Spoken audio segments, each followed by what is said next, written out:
नरेंद्र मोदी 28 मई को नई संसद में लोकसभा स्पीकर की कुर्सी के बगल में सेंगोल यानी राजदंड रखेंगे। सियासी गलियारों में इस राजदंड पर बवाल मचा हुआ है। मोदी सरकार सेंगोल को तमिलनाडु का गर्व बता रही है, लेकिन द हिंदू अखबार ने इस बारे में फैक्ट चेक करके नरेंद्र मोदी के सेंगोल को लेकर किए गए दावे की सच्चाई सामने ला दी है। पहले मोदी सरकार के दावों की बात करते हैं, फिर आपको बताएंगे कि मोदी सरकार के दावे कितने सही हैं। नरेंद्र मोदी सरकार का दावा है कि सेंगोल आज़ादी की शाम तमिलनाडु के अधिनियम द्वारा पंडित जवाहरलाल नेहरू को दिया गया था और ये ब्रिटेन द्वारा भारत को सत्ता हस्तांतरण का प्रतीक था। नरेंद्र मोदी सरकार ने यही दावा हाल ही में लॉन्च की गई वेबसाइट सेंगोल 1947.in पर भी किया है कि सेंगोल ब्रिटेन द्वारा भारत को सत्ता हस्तांतरण का पवित्र प्रतीक था।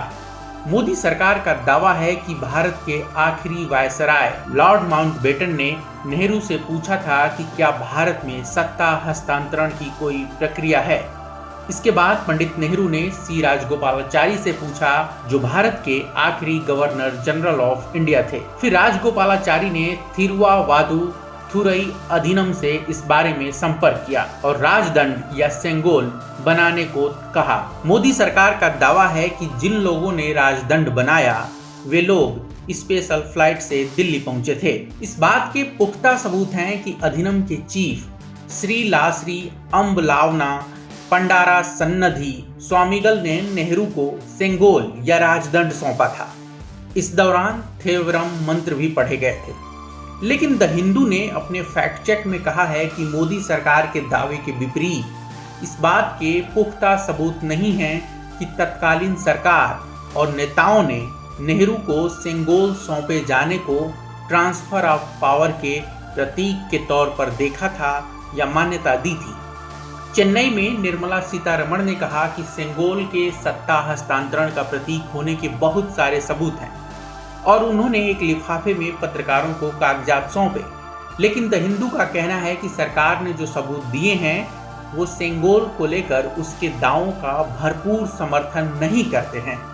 सरकार ने सबूत के तौर पर किताबें, लेख और अखबारों की कतरनें शामिल की हैं।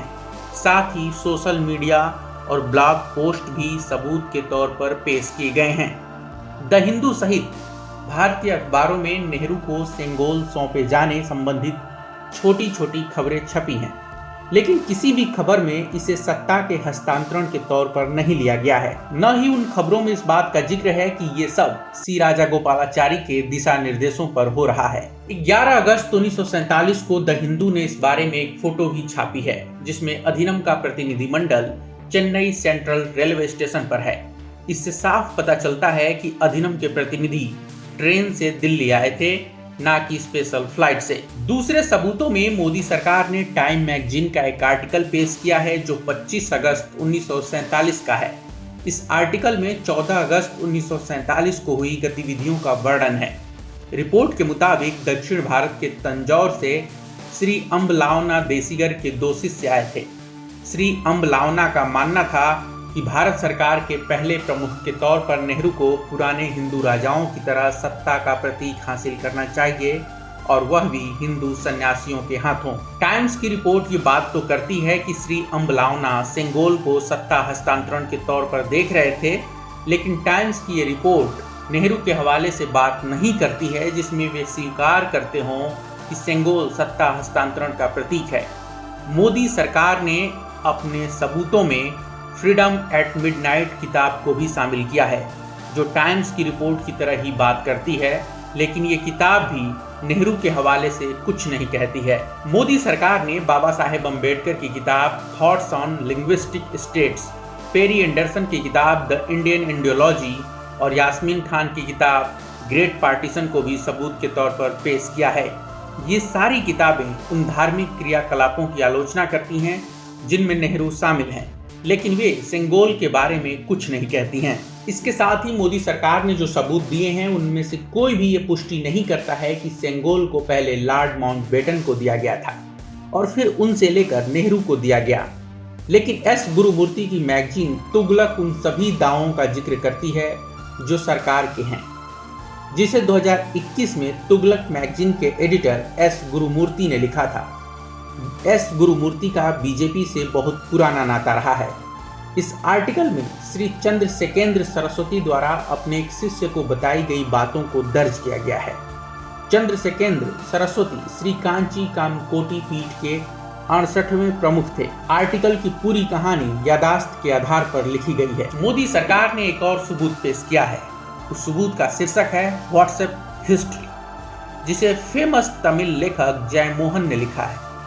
लेकिन द हिंदू की रिपोर्ट के मुताबिक जयमोहन ने अपने पोस्ट के सोर्स सोशल मीडिया पर फॉरवर्ड किए गए मैसेजेस को बताया है, जिसमें वे कहते हैं कि सेंगोल भी उन तोहफों में से एक हो सकता है जो आज़ादी के वक्त देश भर से नेहरू के पास पहुंचे थे।